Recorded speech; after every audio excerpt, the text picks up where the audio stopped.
Alright, now what we need to do is we need to hook up the electric to our master cylinder on the brakes.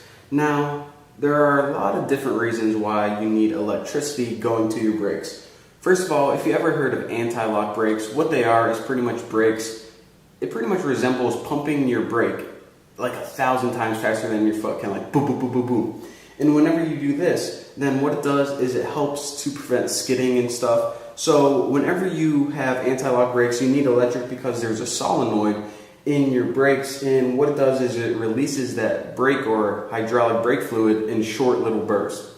Now, if you were working on your car, then you probably need to know that, but aside from that, a lot of brakes also have these things called pressure regulators, and what pressure regulators do is they pretty much make sure that each of the brake pads that the cylinder is hooked up to is receiving the same amount of pressure, because of course when you have the same cylinder controlling your front right and front left, you don't want the front right to receive more pressure, or else you're going to veer to the right when you brake.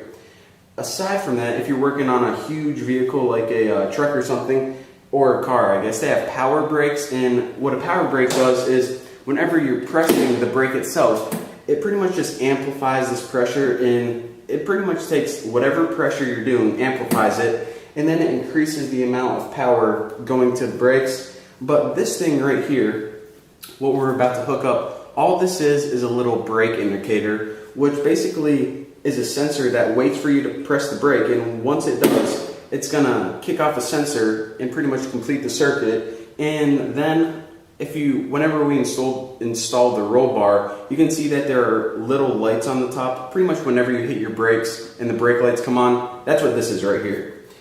Now, with that being said, that was all the information, and I got a little bit of a dilemma right here.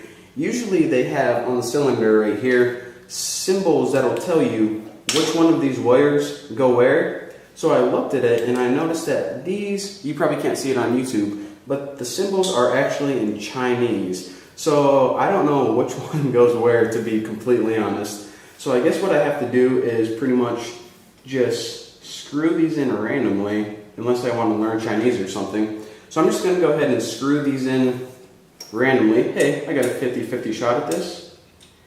And I'll just have to remember this whenever the buggy's complete, that if my brake lights turn on, then it means I guessed right. And if they aren't turning on, then I guess I have to reverse them. And whenever you're troubleshooting, you have to remember that as well. Common mistake. So now, go ahead and tighten them. Just like that. And now this little pressure sensitive electric switch in here can now recognize whenever you're putting pressure on the brakes, and it says, okay, aside from moving the fluid through the brake lines, it says, okay, now I'm going to kick off that light in the back, and brake lights complete.